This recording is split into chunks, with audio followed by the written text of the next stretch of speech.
शांतिपूर्ण समुदाय, हम लिखते हैं ना अंग्रेजी में भी, पीसफुल कम्युनिटी। मीना कुमारी जी का एक गाना था, तेरी महफिल में दिल लगाकर हम भी देखेंगे। तो मुसलमानों की महफिल में दिल लगाकर नाज़िया इलाही खान ने भी देखा, और जब देखा तो पाया कि हलाला ससुर के साथ बहू बिस्तर पर, आई एम सॉरी टू से, लेकिन मैं रॉ वर्ड ही यूज करती हूं। ससुर कर रहे हैं बहू का हलाला, और सनातन धर्म में मैंने कल देखा कि कैसे बहू बेटी की तरह खाना परोस रही थी।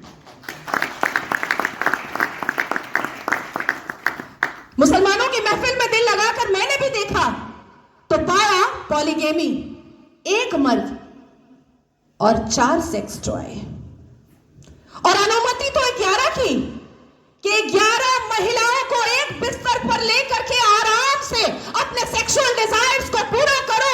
ना पिता कुछ बोलेगा, ना मां कुछ बोलेगी, ना परिवार कुछ बोलेगा, और ना ही इस्लाम के मानने वाले, इस्लाम के ठेकेदार कुछ बोलेंगे। इस महफिल में दिल लगाकर मैंने भी देखा और पाया निकाह मुत्ता, टेम्पररी सेक्सुअल मैरिज।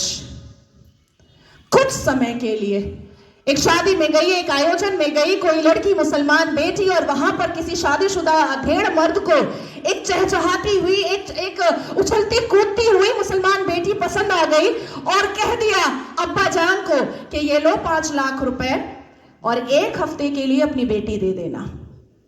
कॉन्ट्रैक्ट होता है, कॉन्ट्रैक्ट। हमने रज़ाकार के आखिरी मुखबिर असदुद्दीन अवैसी को सुना होगा कि निकाह इज अ कॉन्ट्रैक्ट मैरिज।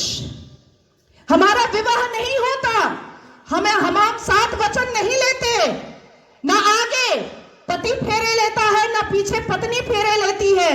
हमारा तो कॉन्ट्रैक्ट होता है, हम तो एक डील में आते हैं। ये है। तो इस महफिल में जब दिल लगाया और भीतर से, तो पाया कि निकाह मस्यार भी होता है।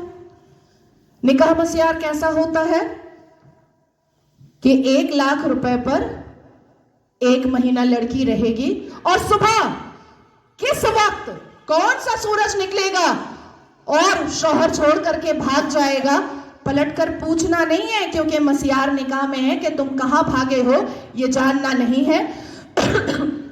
तो मैं पूछना चाहती हूं कि अगर इस्लाम अपने रसूल का पैगाम है, अगर मुसलमान शांतिपूर्ण समुदाय है, तो चप्पल और पत्थर से मस्जिद अल्लाह का घर कैसे बचाते हो भैया, कैसे?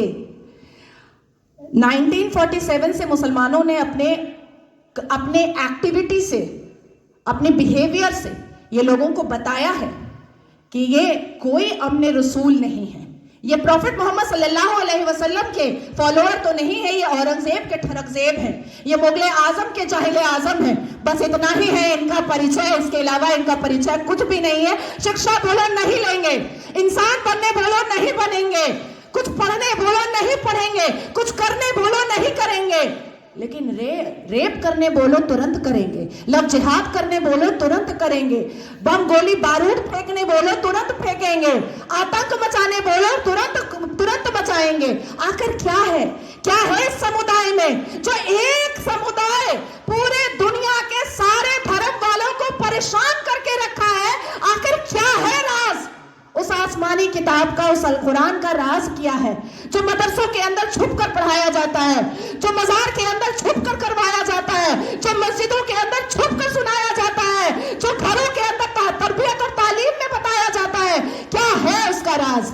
क्यों कहते हैं मुसलमान घर में अंदर ही, जब बेटी छोटी सी होती है और बच्चा छोटा सा होता है, प्रसाद नहीं खाना हराम है, आप ही चले जाते हैं सवैयां खाने।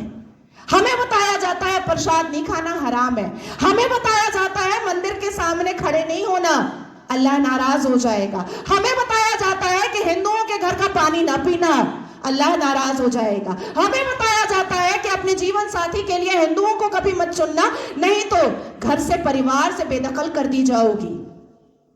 क्या है राज? उस राज को खोलना चाहिए। मैं जानती हूं कि सनातन धर्म के लोग जिस हिसाब से अपने रामायण, महाभारत, श्रीमद् भगवद गीता को पढ़ते हैं, उनके अंदर शांति होती है, उनके अंदर इंसानियत होती है, उनके अंदर माफी की तलबगारी होती है, मैं जानती हूं। लेकिन जिस गली जाना नहीं है उसका पता अब पूछना पड़ेगा। अपनी बेटियों को समझाना पड़ेगा कि कोई अब्दुल अच्छा नहीं है। अपनी बेटियों को बुझाना पड़ेगा कि शाहरुख खान ने गौरी खान से शादी तो की है, पर हर रेड़ी वाला, हर संतरे वाला, हर नींबू वाला, हर अचार वाला, हर पंचर वाला शाहरुख खान नहीं होता।